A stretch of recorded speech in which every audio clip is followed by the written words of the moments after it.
আসসালামু আলাইকুম। Welcome back to my another blog. এই ব্লগে প্রত্যেকটা ভিডিও আমার কাছে অনেক বেশি প্রিয়।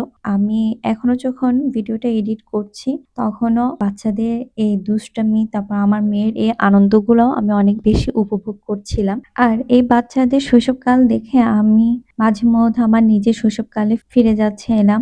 আমার মেয়ের মাঝেও আমি আমার শৈশবের দিনগুলো উপভোগ করি। চাইলে তো আর নিজের শৈশবে ফিরে যেতে পারবো না।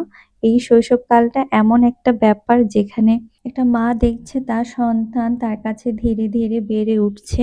তার হাসি, খেলা এবং নিষ্পাপ চোখের দৃষ্টিতে লুকিয়ে থাকে পৃথিবীর সবচেয়ে নির্মম সৌন্দর্য। ছোট বাচ্চারা একটি পরিবারের জীবন্ত আনন্দের উৎস। তাদের ছোট ছোট কাজ, নতুন নতুন শব্দ শেখা, তারপর ছোট ছোট পায়ে দৌড়ে আসা কিংবা মা বাবার কোলে লুকিয়ে পড়া, সবকিছুতে এক অদ্ভুত শান্তি পাওয়া যায়। আলহামদুলিল্লাহ, আমার মেয়ে সেদিন অনেক মজা করেছিল। সে মানুষের ভিড়ের মধ্যে থাকতে অনেক বেশি পছন্দ করে। তার মতো ছোট ছোট বাচ্চা পেলে আরো খুশি হয়ে যায়। আর সবচেয়ে বড় কথা হচ্ছে, সে যদি ঘর থেকে বের হতে পারে বাইরে প্রকৃতিতে এবং খেলার জিনিস দেখলে সে আরো বেশি খুশি হয়ে যায়। আমার মেয়ে সেদিন খেলায় এতটাই মগ্ন ছিল যে সে পড়ে গিয়ে ব্যথা পেয়েছে, যেও তার কোনো কান্নাকাটি নেই। সে উঠে গিয়ে আবার দৌড়ানো শুরু করেছে তার ভাইয়ের পিছে পিছে।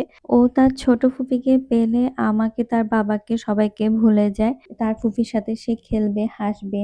ফুফি যা করে সেও তাই করবে, ফুফিকে কপি করে।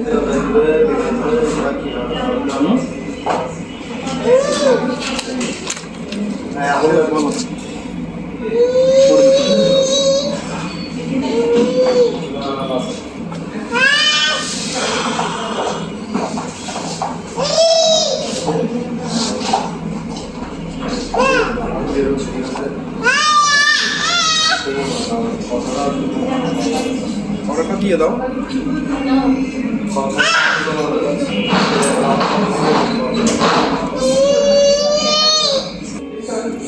আম্মু, আম্মু, হ্যাঁ, নিজে নিজে দিচ্ছে। আস্তে আস্তে করে, আস্তে আস্তে নিজে নিজে করে দৌড় দেয়।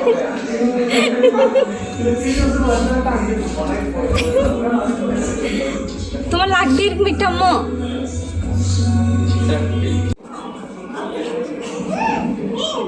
তো সেদিন সারাদিন তার দাদু বাড়িতেই ছিলাম। তারপরে আমরা রাতের দিকে ডিনার করার জন্য আমি, মনির বাবা আর মনিকে নিয়ে চলে গিয়েছিলাম আমাদের এখানে সেন্ট্রোতে যাওয়ার পর তো মনি আরো বেশি খুশি। সেখানে সে তার খেলার জিনিসগুলো পেয়েছে, নতুন করে দোলনা পেয়েছে। দোলনাতে বসার পর তো সে একদমই উঠতে চাচ্ছিল না, সে দোলনাতেই বসেছিল। তো এখন সেন্ট্রো খাওয়ারের ব্যাপারে আসি। সেন্ট্রোর ইন্টেরিয়র যেভাবে চেঞ্জ করেছে, খাওয়ারের মানও কিন্তু অনেকটাই চেঞ্জ করেছে। খাওয়ারের মানটা এখন আগের থেকে অনেকটাই ভালো, তবে খাওয়ারের দামটা কিন্তু অনেক বেশি এবং কোয়ান্টিটিও একটু কম মনে হয়েছে আমার কাছে। কিন্তু আমি সেদিন নিয়েছিলাম ফ্রাইড রাইস, রাইস বল আর হচ্ছে যে চিকেন ফ্রাই। সবকিছুই খুবই মজার ছিল। আমরা অনেক মজা করে খেয়েছিলাম। যদি তাদের সার্ভিসটা একটু ফাস্ট করা যায় আর খাবারের দামটা যদি আরেকটু কমানো যায়, তাহলে আমি বলবো সবকিছু মিলে একদম ভালোই হবে। জানি না কার মতামত কিরকম, তবে আমার মতামত হচ্ছে এটাই। তো যাই হোক, আমি আমার আজকের ব্লগটা এখানেই শেষ করছি। সকালে ভালো থাকবেন সেই কামনাই করি।